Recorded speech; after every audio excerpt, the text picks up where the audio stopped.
for coming out. I'm going to read 3 sections from my last book called This Is No Longer Entertainment. And just to say that the entire book is made out of fragments of comments found underneath articles online or comments on YouTube and various other places like that.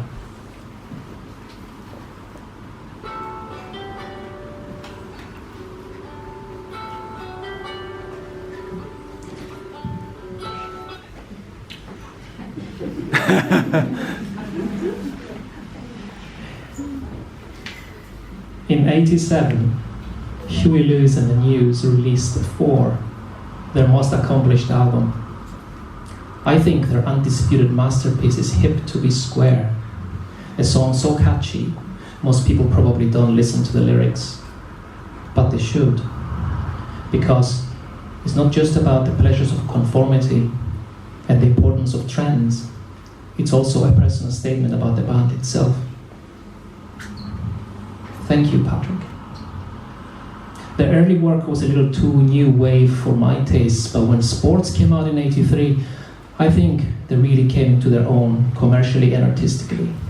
The whole album has a clear, crisp sound and a new sheen of consummate professionalism that really gives the songs a big boost. He's been compared to Elvis Costello, but I think Huey has a far more bitter, cynical sense of humor. That's funny, because the News, minus Lewis, were the backing band on My Aim Is True.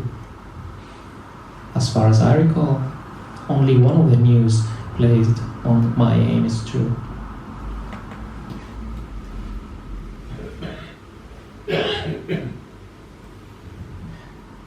Lady Liberty with a death's head visage, crowdsourced direct democracy through smartphones. Yes? No?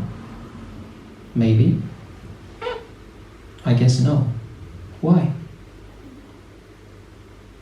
Most of them are simple people, the villagers, just young idealists empowered by social media and otherwise completely ignorant, lucky to have access to so many cultural events, in addition to all the great restaurants and bars.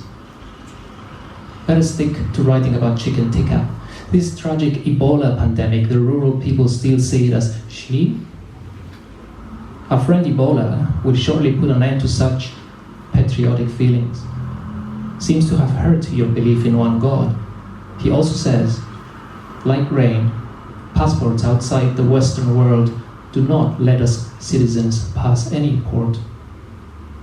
Ask Snowden or Assange how free is the Western. Of course, the Philippines has a radically different historical legacy from Finland. They could produce a T-34 tank, a MiG jet, or a Sputnik. Oops. Should be the Netherlands, Luxembourg, and the US. I see Norway is top of the happiness chart, followed by Switzerland, Canada, Sweden, and New Zealand, followed by Denmark, Australia, and Finland, followed by the Netherlands, Finland, and the US, followed by Ireland, Iceland, and Germany, followed by Austria, the UK, and Belgium, followed by Singapore, Hong Kong, and France.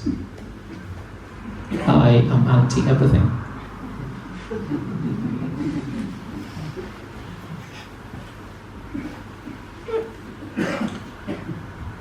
There's a wider conversation, though, about the extent to which society values its artists. As it has always been, the people who are getting rich are not black musicians. If Prince had been born 30 years earlier, he would have been a bebopper. This is the Beatles, becoming essentially a studio band after 1966. People need to write the code, design the systems, etc. Why should musicians, authors, etc. earn vast sums of money?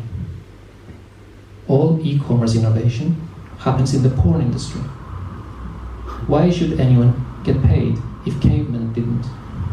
Why pay the plumber at all? Does Prince get paid if I flush the toilet? This comment is very lightweight. Even though I like panpipes and also glockenspiels, I didn't have the patience to carefully read it. I used to think that talent was the magic formula, and either you had it or you didn't. In about 91, a dude at uni showed me his computer, which was connected to computers all over the world. Blue screen with white text on it. He was breathless with excitement. I shrugged, failed to see the point or possibility, and went for lunch.